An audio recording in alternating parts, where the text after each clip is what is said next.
araw sa inyong lahat. Ako si Jasmine Claire Malatuba at ngayon ay aking itatalakay kung ano ang naging epekto o paano nakaka-apekto ang globalisasyong teknolohikal sa globalisasyon.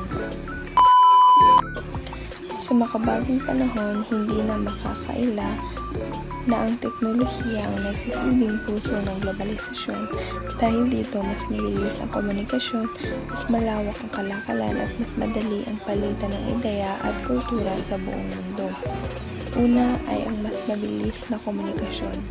Isa sa pinakamalaking epekto ng globalisasyong teknolohikal ay ang mabilis na komunikasyon. Noon, aabuti ng linggo o buwan bago makarating ang isang liham sa ibang bansa. Ngunit ngayon ay tulong sa internet, cellphone, social media, ilang segundo lang ay nakakausap na natin ang mga tao saan mang panig ng mundo.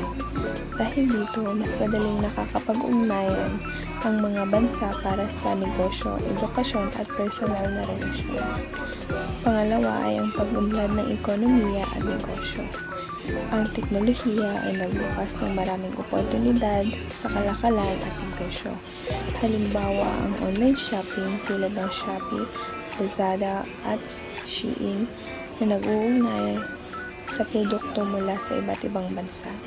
Nagkakaroon din ng mga trabaho online gaya ng freelancing at BPO or Business Process Outsourcing na nakatutulong sa ekonomiya ng mga bansa tulad ng Pilipinas. Ipinapakita nito na ang ekonomiya ay tulay ng globalisasyon sa aspeto ng ekonomiya.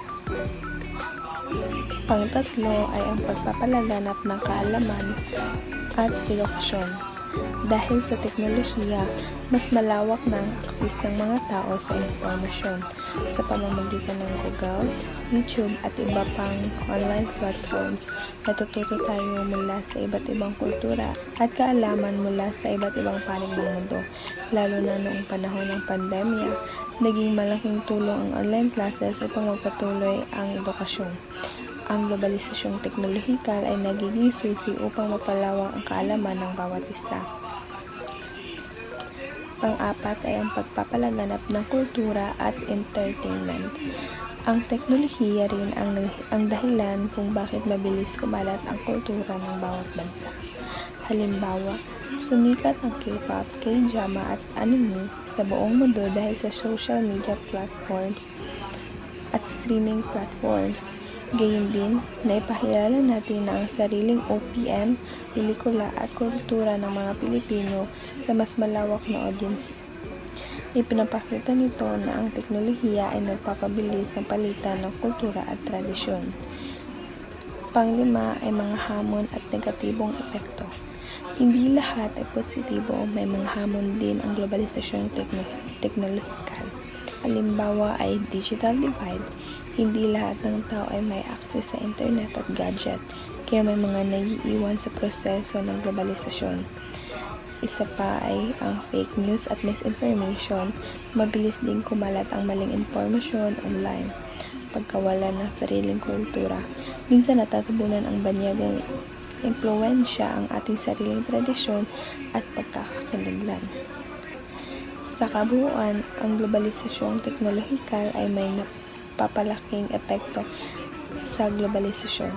Ito ang nagbigay daan sa mas mabilis na komunikasyon, mas maunlad na ekonomiya, mas malawak na kaalaman at mas mabilis na palitan ng kultura.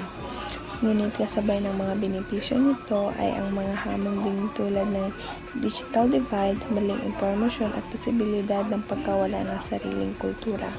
Kaya't mahalaga na gamitin natin ang teknolohiya ng responsable, mapanuri at mapapabuti sa lahat. Sa huli, ang teknolohiya ay instrumento lamang. Nasa sa atin pa rin kung paano natin ito gagamitin para sa ikabubuti ng sambayanan at ng buong mundo.